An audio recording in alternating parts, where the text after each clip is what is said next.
politics, hundreds of posties are set to lose their jobs as mail volumes decline. New Zealand Post plans to lay off around 750 staff over 5 years. Here's what Chief Executive Dave Walsh told One News. At the moment, we have a postie going down most streets every day and a courier going down most streets every day.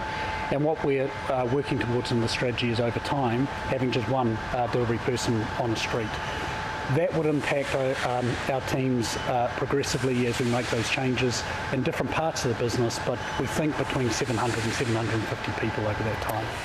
Yeah, but the Postal Workers Union says the handling of the news is not good enough. Union representative and former postie John Maynard joins us now. Morena, John, thanks for being with us this morning. How much of a shock was this announcement yesterday? Morena. The company had made public statements about this in the middle of last year, so the posties weren't particularly surprised to hear the company wanting to continue down this track.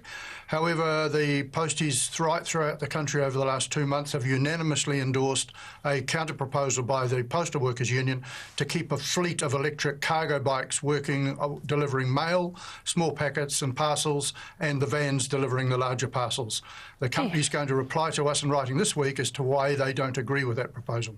Yeah, so, I mean, is that tough to have to wait, knowing that this is a solution to people losing their jobs?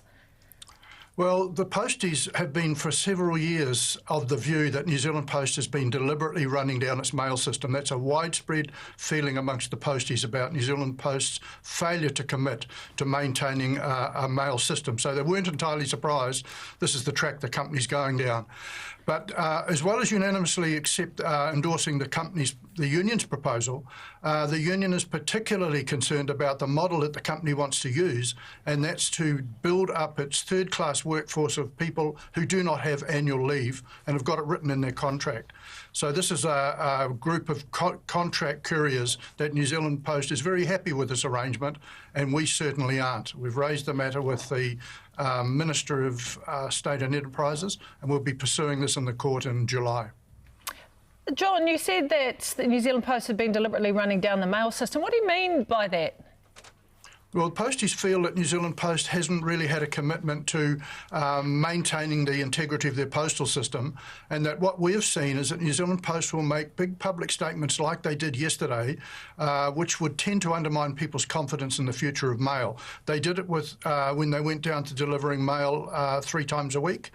They did it last year, saying unnecessarily we're going to lay off all our posties, and then again yesterday. However, when there are opportunities for New Zealand Post to reinforce confidence in the mail system, they are silent. They will not do interviews and they will not make statements. And we've got quite a few examples where news media people have asked me, why won't New Zealand Post come on and talk to us? John, here's the reality though. We're not sending mail or letters as much anymore. I can't even think of the last time that I actually put something in the post. Again, this was signalled by New Zealand Post back in June 2023 that the mail volumes were going down, right? So wasn't this inevitable, the loss of postie jobs? People can see that mail volumes are changing, that communication system methods are changing, and the posties, and we don't have a problem with the company needing to adapt to changing mail volumes. That's fine. And we know there'll be fewer posties in the future. What we're taking a stand about is the way in which the company wants to adapt to the changing mail system by giving the mail to contractors who don't want to deliver mail, when we believe our counter proposal is more efficient, because they're having trouble trying to get an electric fleet. They want an electric fleet. Some 1,500 private contractors being required to use electric vehicles, and that's not happening. Our alternative is to use electric cargo bikes and maintain an environmentally friendly supplement to delivering letters, packets, parcels, while the vans, fewer of them, deliver the larger parcels. When did you put forward this alternative proposal? 29th of February, the company gave us 4 formal weeks of consultation. We ran a meeting at every branch right through the country. 29th of February, we gave them that. They've given us an initial response saying they don't agree with our counter-proposal. They'll be telling us before Easter, they said. Next week, we're meeting with our lawyers because we believe the company's in breach of a number of pieces of legislation here, the State and Enterprises Act, the Employment Relations Act, and possibly also the collective agreement. We're talking to our lawyers about this next week.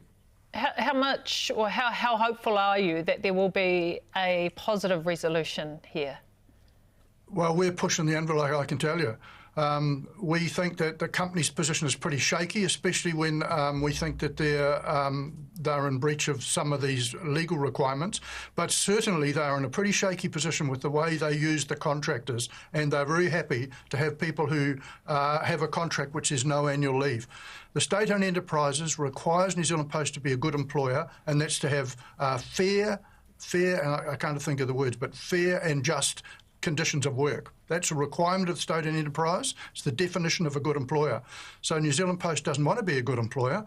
They don't want posties, they want contractors, and they've got absolute total control over them, over the contractors. They can force them to carry the mail. John, how are staff feeling at this time? I think that the workers are really happy that the union is taking a stand about this. And making strong representations, because a lot of posties know that the numbers of posties are going to drop quite significantly. There are a lot of people who want to remain being posties, so they've got a lot of confidence that they've seen the actions of the union over the years, being the representative also, if you like, of the voice of the people. We've consistently taken a stand representing for people that there needs to be some sort of postal system that people can trust and that is reliable. And there have been so many complaints about New Zealand Post's failing delivery commitment that the reason we speak up so people can see somebody's trying to do something about this. This is a state-owned enterprise. There has to be a basic postal network, and it should be done by employees, not by the exploitation of contractors.